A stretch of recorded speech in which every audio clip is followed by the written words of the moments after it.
साल था 2014। नरेंद्र दामोदर दास मोदी ने दिल्ली की सत्ता पर कदम रखा था, जैसे कोई ऋषि योद्धा तपस्या से उठकर राष्ट्र सेवा के लिए आया हो। उन्होंने कहा था, मैं प्रधान सेवक हूँ, और साथ में कुछ स्पष्ट नियम भी स्थापित किए, जैसे 75 की उम्र के बाद राजनीतिक संन्यास। वो समय था जब अडवाणी, जोशी जैसे वरिष्ठ नेताओं को एक झटके में मार्गदर्शक मंडल में भेज दिया गया था। लोग बोले, वाह, ये है नया भारत। लेकिन अब जब मोदी जी खुद 75 की उम्र की दहलीज पर खड़े हैं, तो वही जनता पूछ रही है, क्या अब नियम केवल दूसरों के लिए हैं? सीटें तो हारी, सत्ता नहीं। 2024 का लोकसभा चुनाव मोदी युग के लिए निर्णायक मोड़ था। एनडीए बहुमत तो लाया, लेकिन बीजेपी अकेले अपने दम पर बहुमत से दूर रह गई। एक वक्त था जब लोग कहते थे, मोदी है तो मुमकिन है। अब चर्चा है, मोदी नहीं तो मुमकिन कैसे होगा।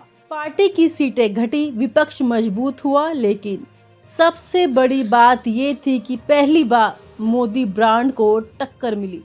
इसके बावजूद मोदी जी ने संकेत दिया कि वे पद पर बने रहेंगे।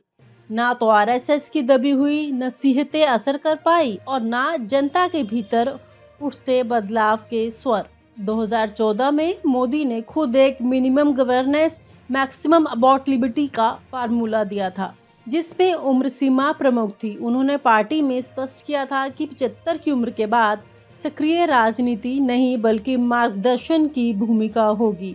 उसी आधार पर लाल कृष्ण आडवाणी, मुरली मनोहर जोशी को एक तरह से सम्मानपूर्वक किनारे कर दिया गया।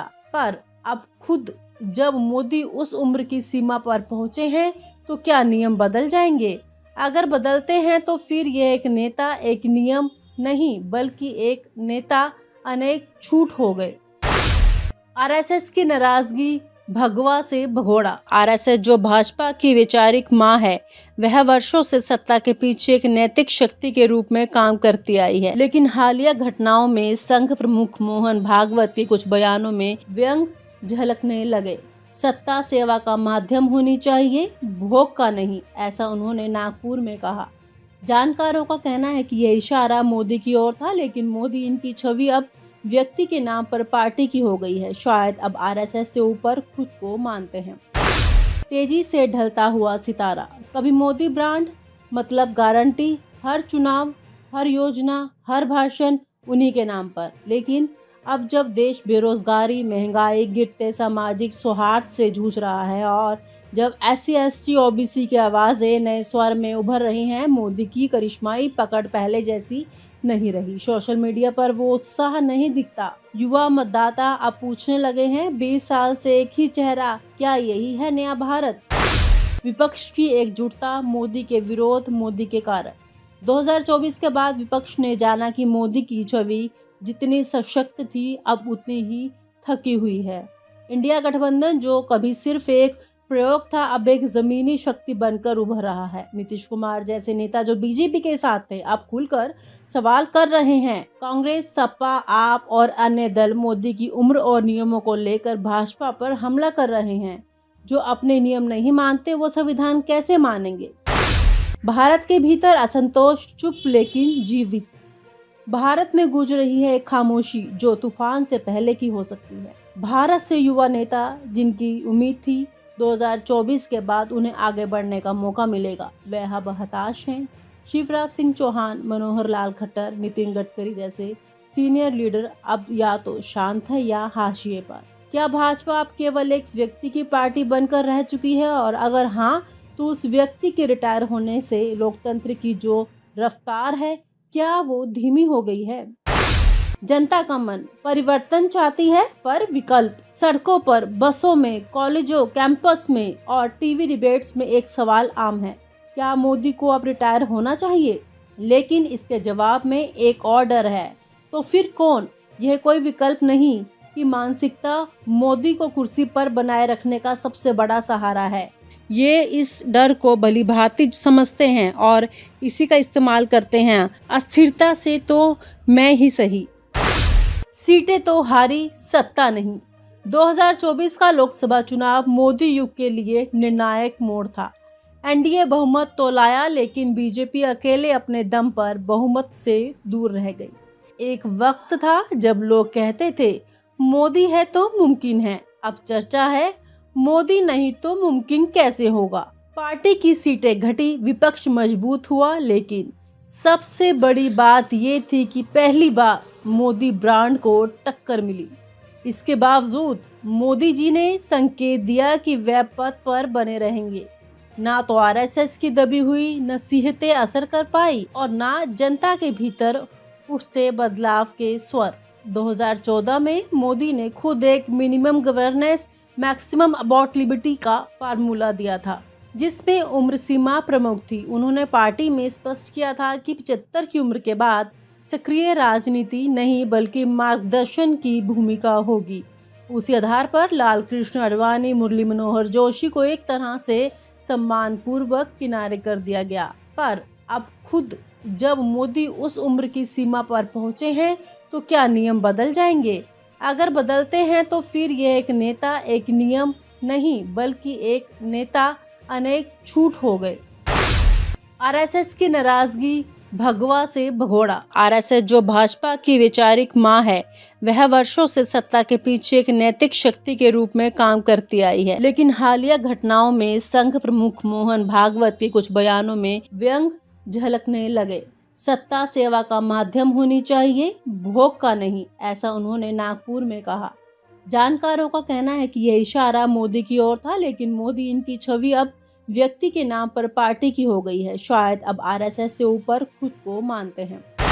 मोदी बनाम मोदी, जब खुद का आदर्श खुद के सामने दीवार बन जाए। अब ये नरेंद्र मोदी बनाम नरेंद्र मोदी है। एक वो मोदी जिसने उम्र सीमा का नियम बनाया था और एक वो मोदी है जब उस नियम को तोड़ना चाहता था। एक वो मोदी जो संगठन और संघ से विचार विमर्श करता था और एक वो मोदी जो खुद को राष्ट्र से भी ऊपर मानता है।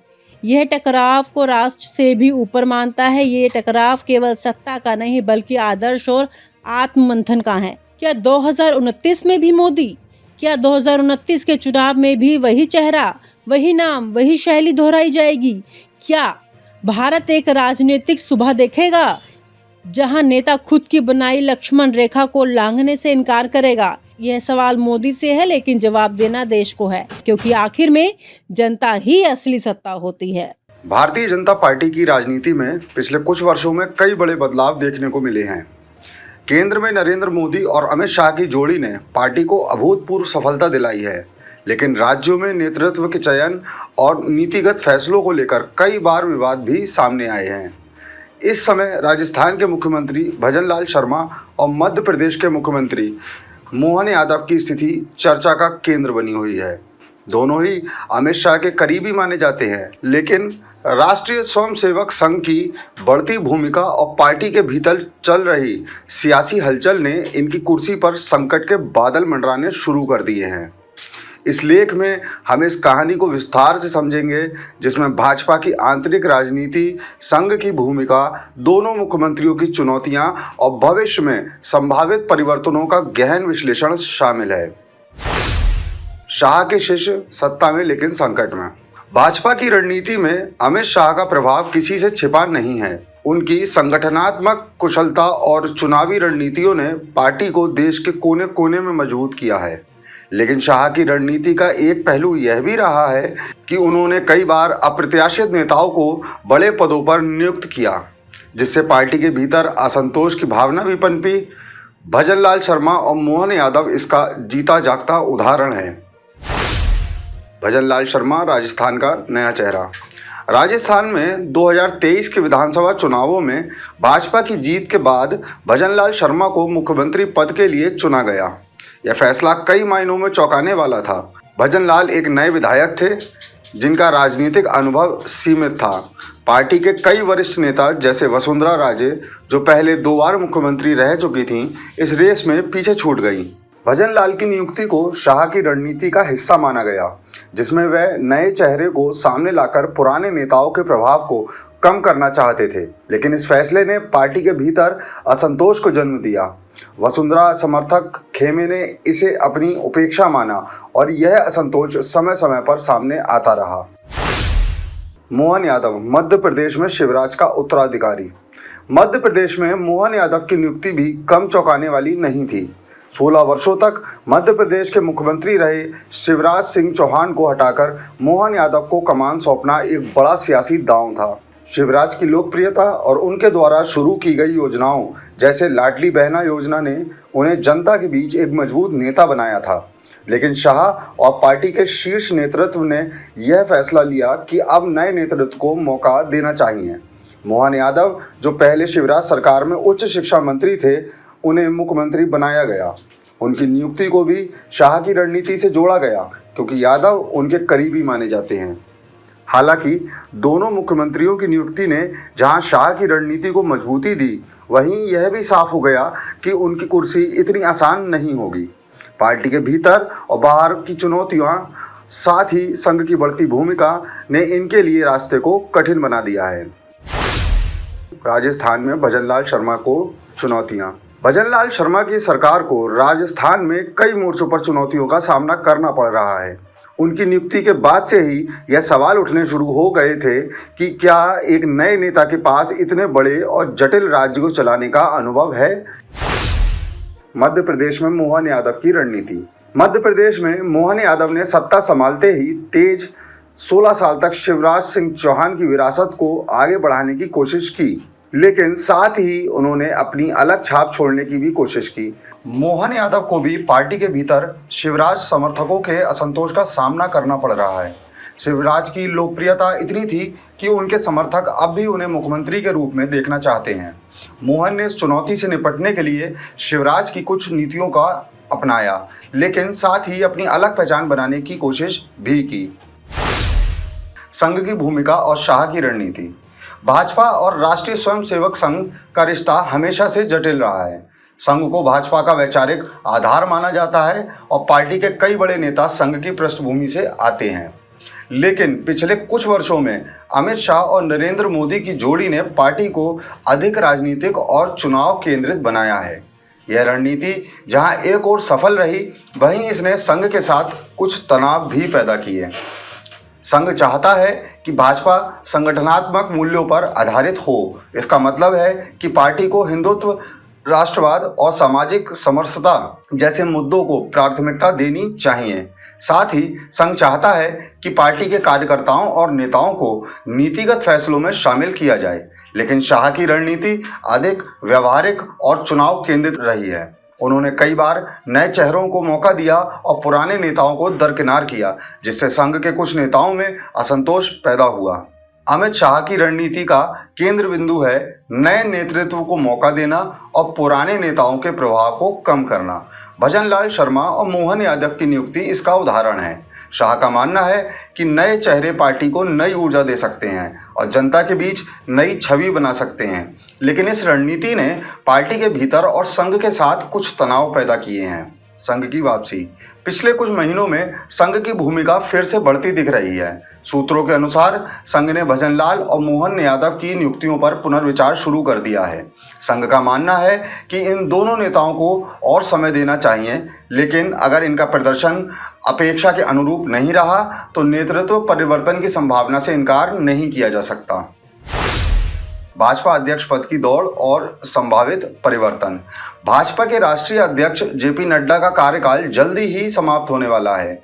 सूत्रों के अनुसार नए अध्यक्ष की घोषणा जून 2025 तक हो सकती है। इस दौड़ में कई बड़े नाम शामिल हैं। नए अध्यक्ष की नियुक्ति का असर न केवल राष्ट्रीय स्तर पर बल्कि राज्यों के नेतृत्व पर भी पड़ेगा। विपक्ष की प्रतिक्रिया और जनता की अपेक्षाएं। विपक्ष ने भजनलाल शर्मा और मोहन यादव की कार्यशैली पर लगातार सवाल उठाए हैं। राजस्थान में अशोक गहलोत ने कानून व्यवस्था को लेकर सरकार की कड़ी आलोचना की। उन्होंने कहा कि भजनलाल सरकार अपराधियों पर नकेल कसने में नाकाम रही है और जनता में असुरक्षा की भावना बढ़ रही है। मध्य प्रदेश में कांग्रेस ने मोहन यादव की नियुक्ति को अलोकप्रिय और कहा कि शिवराज को हटाना जनता की भावनाओं के खिलाफ था। आगामी परिवर्तन की संभावना। भाजपा में नेतृत्व परिवर्तन की आहट साफ सुनाई दे रही है। नए अध्यक्ष की नियुक्ति के बाद राज्यों में भी बड़े बदलाव हो सकते हैं। भजनलाल शर्मा और मोहन यादव की स्थिति इस समय सबसे अधिक अस्थिर है। अगर ये दोनों अपने प्रदर्शन में सुधार नहीं कर पाए तो उनकी कुर्सी पर संकट और गहरा सकता है। संघ की भूमिका इस परिवर्तन में निर्णायक हो सकती है। अगर संघ का प्रभाव बढ़ता है तो पार्टी संगठनात्मक मूल्यों को प्राथमिकता देगी और नए चेहरों को मौका दिया जा सकता है।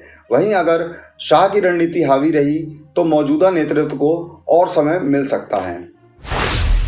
सत्ता का समीकरण। भाजपा की सियासत में इस समय एक नया समीकरण बन रहा है।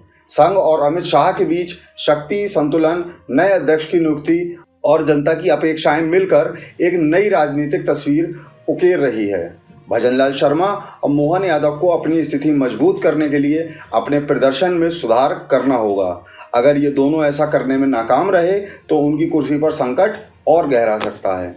आने वाले महीने भाजपा के लिए बेहद महत्वपूर्ण होंगे। नए अध्यक्ष की नियुक्ति और राज्यों में नेतृत्व परिवर्तन की संभावना से पार्टी की दिशा और दशा तय होगी। इस सियासी खेल में कौन बाजी मारेगा और कौन पीछे छूट जाएगा, यह देखना दिलचस्प होगा। और आप हमसे जुड़े रहने के लिए सब्सक्राइब करें YouTube पर, फॉलो करें Twitter पर और लाइक करें Facebook पर। और ज्यादा जानकारी के लिए आपको टाइप करना होगा सिर्फ न्यूज़ नशा।